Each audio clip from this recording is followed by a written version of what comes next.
आपके साथ Anjali Baliyan and welcome back to online शिक्षण। So how are you friends. आज हम डिस्कस करने वाले हैं बहुत ही स्पेशल टॉपिक, यानी अपना कॉन्स्टिट्यूशन के किसी एक टॉपिक को आज हम उठाएंगे, साथ साथ करके ऐसे ही पूरा कॉन्स्टिट्यूशन कंप्लीट करेंगे और वो भी ट्रिक के साथ। ओके फ्रेंड्स, जितना हम कवर कर सकेंगे वो ज़्यादा से ज़्यादा ट्रिक के साथ करेंगे।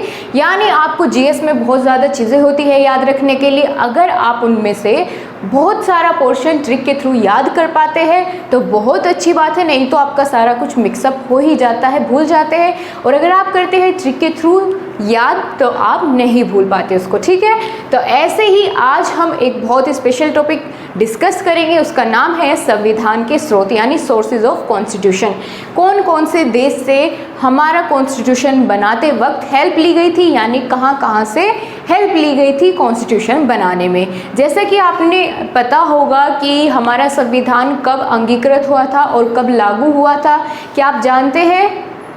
ठीक है, आपको कमेंट बॉक्स में बताना है कि कब हमारा संविधान अंगीकृत हुआ था और लागू करने की क्या डेट थी। ये दोनों क्वेश्चन आपके लिए है, कमेंट बॉक्स में बताना है। तो चलिए शुरू करते हैं आज की क्लास को। दोस्तों, कॉन्स्टिट्यूशन बनाते समय आपने पता होगा कि हमारा इंडिया का कॉन्स्टिट्यूशन सबसे बड़ा लिखित कॉन्स्टिट्यूशन है, यानी रिटन में सबसे बड़ा है।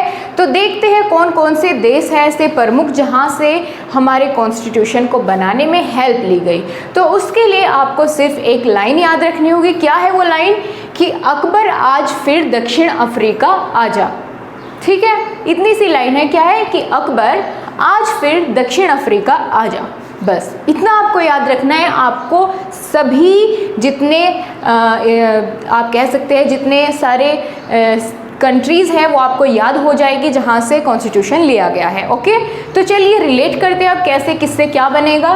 तो क्या है, आपको याद क्या करना है? अकबर आज फिर दक्षिण अफ्रीका आजा, ये हमारी होगी आज की ट्रिक। ओके, तो चलिए अब लिखते हैं इसको, समझते हैं किससे क्या बनेगा। सबसे पहले हम अकबर को अलग अलग करके लिखेंगे।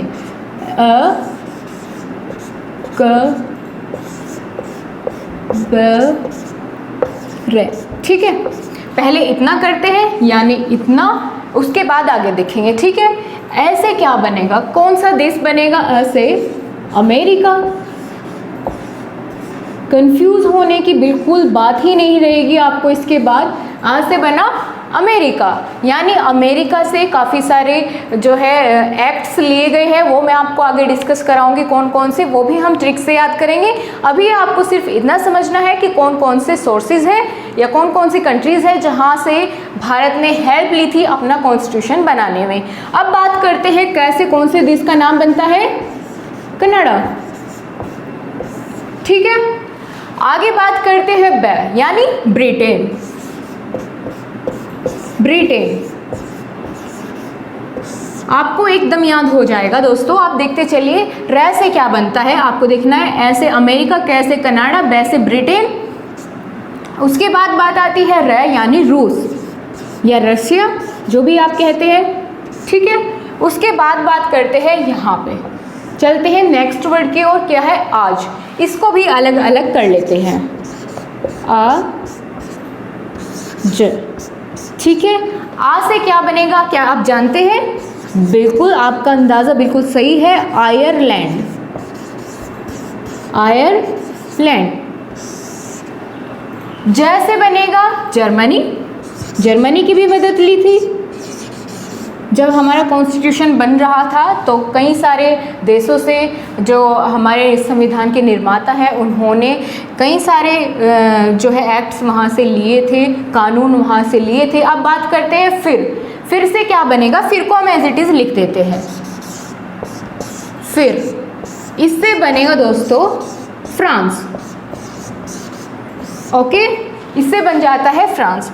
आगे बात करते हैं, हमने इतना कवर कर लिया है अकबर आज फिर। आगे बात करेंगे दक्षिण अफ्रीका। दक्षिण अफ्रीका, इसको अलग करने की बिल्कुल ज़रूरत नहीं है क्योंकि ये एज इट इज़ क्या है, एक कंट्री का नाम है, तो यही इसका पूरा कीवर्ड होगा, यानी दक्षिण अफ्रीका से दक्षिण अफ्रीका ही रहने वाला है। आगे क्या बचता है? लास्ट में दक्षिण अफ्रीका हम यूज़ कर सकते हैं। अब बारी आती है आजा। आजा यानी इसको अलग करना पड़ेगा, आ और ज आ से बनता है ऑस्ट्रेलिया,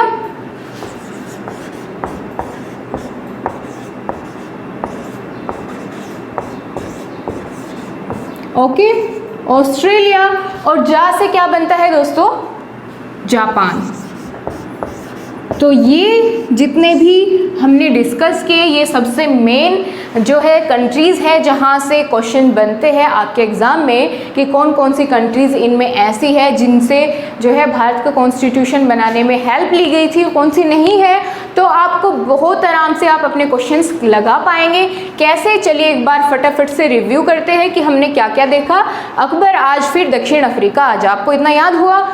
हमने अलग किया अकबर को, ठीक है।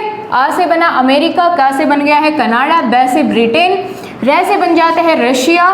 फिर उसके बाद हम चलते हैं आज पर, आ और ज, यानी इसको विच्छेद कर लेना है। आ से बनता है आयरलैंड, जा से जर्मनी, फिर हमें फिर एज इट इज़ ले लेना है, ओके। फिर से बन जाता है फ्रांस, इसको हम अलग नहीं करेंगे। उसके बाद ये कंट्री का नाम है दक्षिण अफ्रीका, इसको एज इट इज़ लिख देते हैं। लास्ट में क्या बच जाता है? आ जा, ठीक है। आ अलग कर लिया, जा अलग कर लिया है। आ से बनेगा ऑस्ट्रेलिया और जा से बनेगा जापान। सो आपको क्लियर हुआ? देखना दोस्तों, इतने सारे कंट्रीज़ के नाम आपको याद रखने में बहुत ही डिफ़िकल्टीज़ थी, यानी आप भूल जाते थे एग्ज़ाम टाइम पे, तो ऑफकोर्स भूल जाते हैं, इस तरह के नाम नहीं रख पाते सभी के याद। तो अब से आपको ये याद रहेंगे, आपको बस अकबर आज फिर दक्षिण अफ्रीका आ जा, ये याद रखना है। ओके फ्रेंड्स, तो आपको क्लास आज की कैसी लगी बताना बिल्कुल मत भूलिए कमेंट बॉक्स में। तो तब तक के लिए बाय बाय, टेक केयर। मिलते हैं नेक्स्ट ट्रिक के साथ, बहुत ही बेस्ट तरीके से आपको समझाने के लिए। पूरा कॉन्स्टिट्यूशन हम इसी तरह से कंप्लीट करेंगे बिल्कुल डिटेल में। ओके फ्रेंड्स, तब तक के लिए बाय बाय, टेक केयर।